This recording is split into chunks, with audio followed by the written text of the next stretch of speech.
Everybody, the topic today is real estate. Is it a place you want to put money? Do you want to put additional money there? Is it a place to pay down your house? What is going on with rates and how are they affecting real estate, specifically the 30-year mortgage rate? We're going to look at that and so much more, but here's the great thing. We're going to keep it super simple so you can get almost immediately what is going on. Stick around.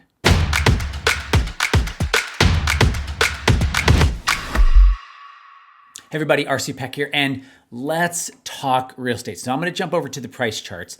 Now here's the thing, even if you don't own real estate or you have no interest in buying real estate, this video is still going to matter because it's going to start to show you how to understand reading price and the direction of price and how that impacts everything. And we're going to be looking at a 30-year mortgage rate price. So let's jump over and look at this. So what you're looking at here is the average 30-year rate mortgage in the US. Now this price chart goes back, let's just see how far back it goes. It goes back to 1972. So we've got a lot of information on here. What is that? 50, we have 50 years of mortgage prices in the US. So the first thing you probably notice is it's been in a downtrend since 81. Wow. So the question is the downtrend over? That's one of the questions we have to answer. And the other is just kind of look down here in the lower right corner of this price chart. It's out of that trend. It's actually above the trend.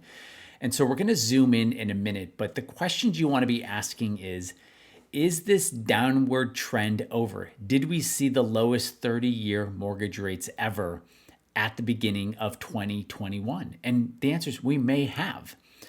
Now, what scares the market the most is when rates move really, really fast. So that's absolutely happened. So that part is true. The rates have moved fast, like really fast. I mean, you can see that in the lower right corner. They've just basically gone from almost, let's just call it 3% to 4.5%. And I'm hearing quotes today between 4.5 and 5% on a 30-year mortgage. So this indicator that we're looking at, this price chart that we're looking at, is actually a bit lagging. Okay, let's do this. I want to zoom in and let's talk about what this means. So this is the same price chart. I've just zoomed in. So the previous one went back to 1972. This one only goes back to 02. So the yellow area, that's just kind of the resistance we're looking at. That's 4.5 to 5%. And that's where 30-year rates are today. Okay, there are 5 vertical lines. Now, I'm bringing up those 5 vertical lines because on this mortgage, this 30-year fixed rate mortgage index in the US, they're all at that same rate today. But here's the thing. This first line back here in 2010, the average new house was $273,000. And if you got a rate for 4.5%, and you put 20% down, so you financed 80% of it, that means your annual payments would be $9,800 a year. So I'm going to do the same thing for all 5 vertical lines. I'm going to tell you what your annual interest payments are. I'm not going to go into principal or what it would be net of taxes. Just tell you if you put 20% down on the average new house in the US, what would it be? So in 2010, you'd have $9,800 of interest payments a year, and that would be on a house that cost $273,000. These are new builds. Okay, in 2011, the house prices actually went down to $268,000. So your $9,800 a year would actually drop down to about $9,600 a year. Fast forward to 2013, the average new build in the US is $313,000. Your carrying costs at a 4.5 mortgage rate is $11,300 a year. Fast forward to 2018. Again, we're doing all the same rate, 4.5%. Now in 2018, the average new build was $374,000. That means your carrying cost was $13,500. And now we've got the latest. Now, the year over year in the average new build in the US has been insane. Depending on what metrics you look at, it's between 20 to 25% year over year growth. So an average new build so far in 2022 is $511,000. $100,000. This is nationwide. The US is a huge nation, but still, the direction is clear. If you put 20% down and borrow the other 80%, your annual carrying costs is $18,400. Now, we started in 2010 at a carrying cost of $9,800. So if you double 9,800, you do not get 18,400. You get 19,600. So we're about $1,200 below.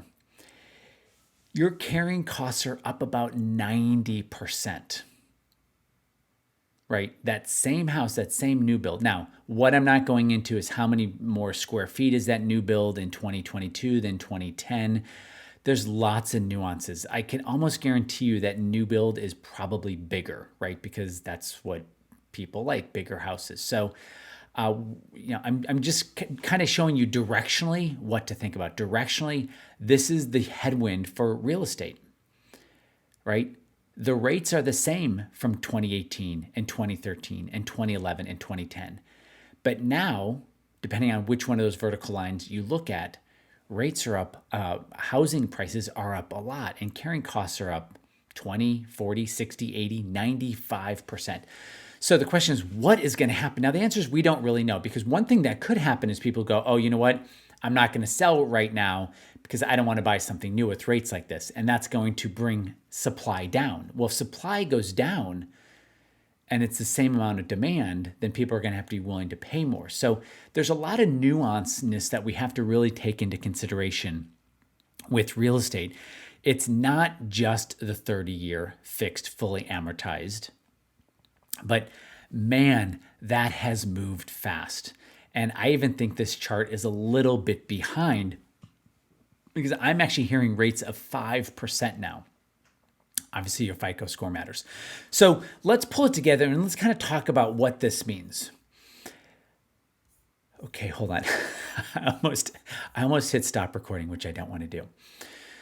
So look, rates literally from the beginning of 21 hit a crazy, crazy, crazy bottom of, let's just call it 2.7%. Today, they're close to 5%. That's not quite a double, but it's getting close to almost doubling in rates, while housing prices have gone up about 25% year over year.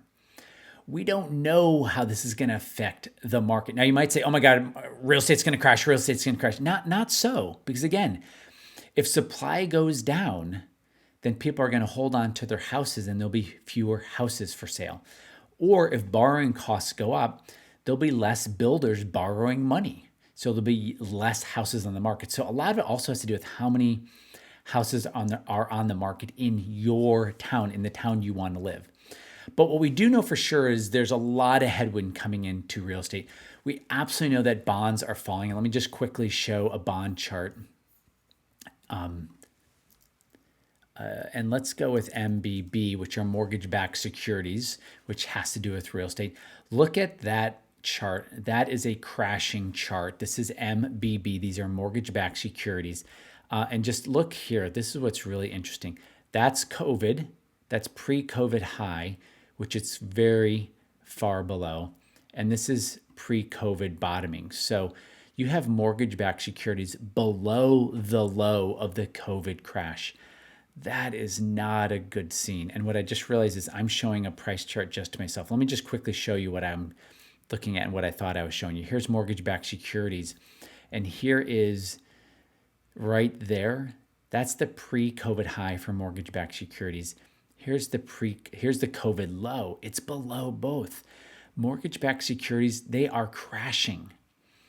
This is what happens when the government stops buying them. So that is also another kind of headwind, that these rates, they are going up. So there is definitely some pressure coming on real estate. Like everything else, there is nuanceness to it, but it's going to be interesting to see how real estate acts and reacts this year, with mortgage-backed securities falling, with corporate bonds falling, with all bonds falling.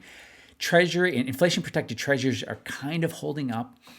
And real estate is as much a rate story as it is the price of the house. So there's definitely pressure coming on now to real estate. And we could see a panic spike, like people quickly trying to get in before rates go higher, because this is typically someone's biggest investment. So I think the next 60 days is going to see a lot of craziness around real estate. So, guys, let me know where I got it right. Let me know where I got it wrong. Let me know what I missed. I read all comments, I respond to all comments. And if you like this video, you will like our other videos. Thanks, guys. My camera broke. I'm fixing it. So if the video quality is a little low this week, that is why.